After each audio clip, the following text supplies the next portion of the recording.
Mains addition में आप सभी का हार्दिक स्वागत है। आज के इस डिस्कशन में हम बात कर लेंगे भारतीय परिषद अधिनियम 1892, इंडियन काउंसिल एक्ट 1892 के बारे में। और इस अधिनियम के बारे में मेंस परीक्षा में कैसे लिखा जाए और अच्छे मार्क्स उठाए जाएं, तो इस पे मैं आज वीडियो में बात करने वाला हूं। देखिए, आप लोगों ने देखा होगा कि पिछले 2-3 बार से एक सवाल पूछा जा रहा है जिसमें सिर्फ एक्ट के बारे में लिख जाता है, लेकिन आयोग ये खुल करके नहीं लिखती है कि इस एक्ट के बारे में लिखना क्या है, सिर्फ इतना ही लिख करके छोड़ देती है।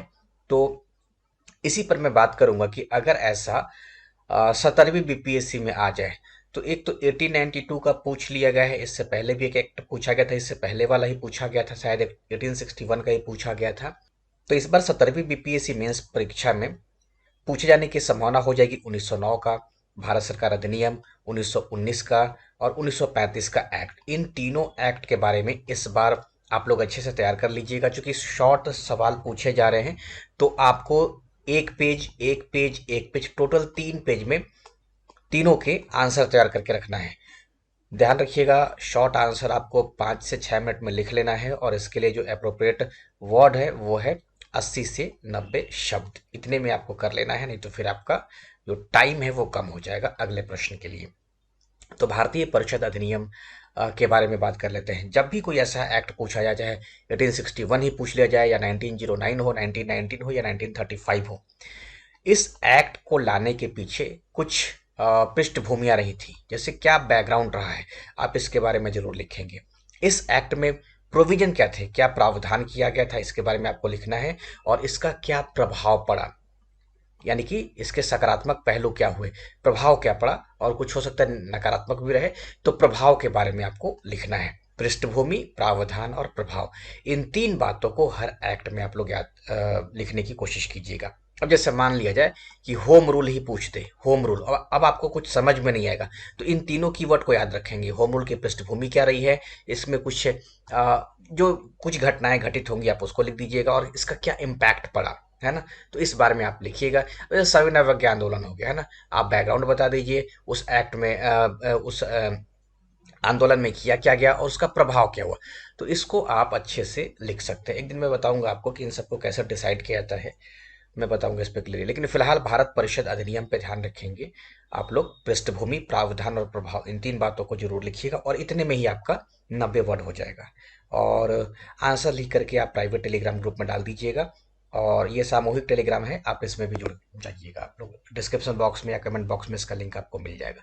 चलिए बात करते हैं फिर इस एक्ट के बारे में। इस एक्ट का हमने थोड़ा सा संक्षेप में कुछ बारे में इसके बारे में कुछ लिख दिया, नहीं इसको भूमिका ही कहेंगे, लेकिन भूमिका लिखना नहीं है।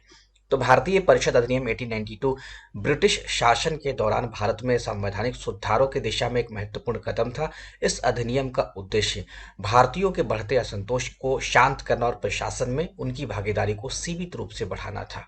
देखिए कितनी अच्छी बातें इसमें लिख दी गई है। जब भी 1892 का एक्ट आपसे पूछा जाएगा, चाहे 71वीं में हो, 72वीं, 75वीं, जो भी रहे, तो आप लोग इसको अच्छे से लिखिएगा कि संवैधानिक सुधारों के दिशा में एक महत्वपूर्ण कदम था। ये बहुत अच्छी लाइन है। इस अधिनियम का उद्देश्य भारतीयों के बढ़ते असंतोष को शांत करना। कैसे, आपको पता होगा कि इससे पहले एक बहुत व्यापक चेंज हुआ कब, 1885 में, जब भारतीय राष्ट्रीय कांग्रेस की स्थापना हो गई और तमाम उदारवादी लोग अब सरकार से अपनी मांगों को मनवाने के लिए प्रयास करना शुरू कर दिए। तो गहरे असंतोष या बढ़ते असंतोष को शांत करना होगा, और प्रशासन में उनकी भागीदारी को सीमित रूप से बढ़ाना था। आप लोग को पता है कि उसमें केंद्रीय और प्रांतीय विधान परिषदों के सदस्यों की संख्या बढ़ाई गई थी। तो कहीं ना कहीं आपको दिख रहा हो कि प्रशासन में उनकी भागीदारी बढ़ रही है। तो एक भूमिका में इस एक्ट का पूरा एसेंस ही चला आया है ना। तो ये इसी ऐसे ही लाइन को हम कहते हैं भूमिका, जिसमें आपको पता चला है कि अब आगे होने वाला क्या है। भूमिका लिखने का मतलब ही हो जाता है कि अब आप आगे इसी को कैसे विस्तार से बताने वाले हैं। ठीक है, तो ऐसे ही भूमिका लिखने की आप लोग कोशिश कीजिएगा। उसके बाद अब इस एक्ट के हम प्रावधान को देखते हैं। देखिए ये मैंने ऐसे ही लिख दिया है आपको समझने के लिए कि 1861 के भारतीय परिषद अधिनियम के बाद भारत में राजनीतिक जागरूकता बढ़ी थी। स्वाभाविक है, 1857 की क्रांति होती है, और इस क्रांति के बाद 1858 में एक्ट लाया जाता है, और उसके तुरंत बाद 1861 में एक्ट लाया जाता है। तो इंडियन काउंसिल एक्ट के बाद भारत में राजनीतिक जागरूकता बढ़ी थी। भारतीय राष्ट्रीय कांग्रेस जैसी संस्थाओं ने प्रशासन में अधिक प्रतिनिधित्व और सुधारों की मांग की थी। भारतीयों ने विधान परिषदों के विस्तार, बजट पर बहस का अधिकार, प्रशासनिक कार्यों पर प्रश्न पूछने का अधिकार की मांग की। इन मांगों के जवाब में ब्रिटिश सरकार ने 1892 का अधिनियम पारित किया। तो ये आपको समझने के लिए इसको लिखना नहीं है, आपने एक भूमिका लिख दिया है। और इस भूमिका को लिखने के बाद से फिर आप देखें तो इसके प्रावधान, पहला प्रावधान होता है कि विधान परिषदों का विस्तार किया गया। दूसरा होता है कि सदस्यों के अधिकारों में वृद्धि की गई है और अप्रत्यक्ष निर्वाचन की शुरुआत कर दी गई है। तो ये तीन मुख्य प्रावधानों को आप बताइएगा, चूंकि बहुत ज्यादा वर्ड में आपको लिखना नहीं है, एक पेज में ही लिख करके या 1.25 पेज तक पहुंच सकते हैं अगर आप 5 से 6 मिनट में लिखते हैं तो केंद्रीय विधान परिषद और प्रांतीय विधान परिषदों के सदस्यों की संख्या में वृद्धि कर दी गई है। सदस्यों को वार्षिक बजट पर बहस और सार्वजनिक मामलों पर प्रश्न पूछने की अनुमति मिली, हालांकि बजट पर मतदान का अधिकार नहीं दिया। बहुत संक्षेप में लिख देना है, एग्जामिनर समझ जाएगा कि आपको ये बात पता है। प्रत्यक्ष चुनाव की व्यवस्था नहीं थी, लेकिन अप्रत्यक्ष निर्वाचन की नींव पड़ गई। आप सीधे एक लाइन लिख सकते हैं कि इस एक्ट के द्वारा अप्रत्यक्ष निर्वाचन की शुरुआत कर दी गई, एक ही लाइन में कंप्लीट हो जाएगा। इस एक्ट के द्वारा सदस्यों के अधिकारों में वृद्धि हुई। तो थोड़ा सा आपको बता देना है कि बजट पर बहस करने का और सार्वजनिक मामलों पर प्रश्न पूछने की अनुमति मिल गई थी, है ना। तो इसको, इस प्रावधान को आप लिखेंगे। ठीक 1919 का जब आप अधिनियम लिखिएगा या 1909 का लिखिएगा या 1935 का लिखिएगा, तो कुछ प्रावधान को आप जरूर लिखिएगा, ठीक है। और उसके बाद इसका प्रभाव क्या पड़ता है। हालांकि यह अधिनियम भारतीयों की सभी मांगों को पूरा नहीं कर सका, फिर भी कुछ महत्वपूर्ण प्रभाव थे। ये आपको पूरा लाइन लिखना नहीं है, आप लिख सकते हैं कि इस एक्ट के कुछ महत्वपूर्ण सकारात्मक प्रभाव हुए। पहला प्रभाव हुआ कि राजनीतिक भागीदारी की शुरुआत हुई, और दूसरा विधान परिषदों में भूमिका में वृद्धि, या विधान परिषदों की भूमिका में वृद्धि कर दी गई। आप इसको एक लाइन में भी लिख सकते हैं, तो ये आप इसको जरूर से लिख दीजिएगा, क्या इस तरीके से प्रभाव पड़ा था, है ना।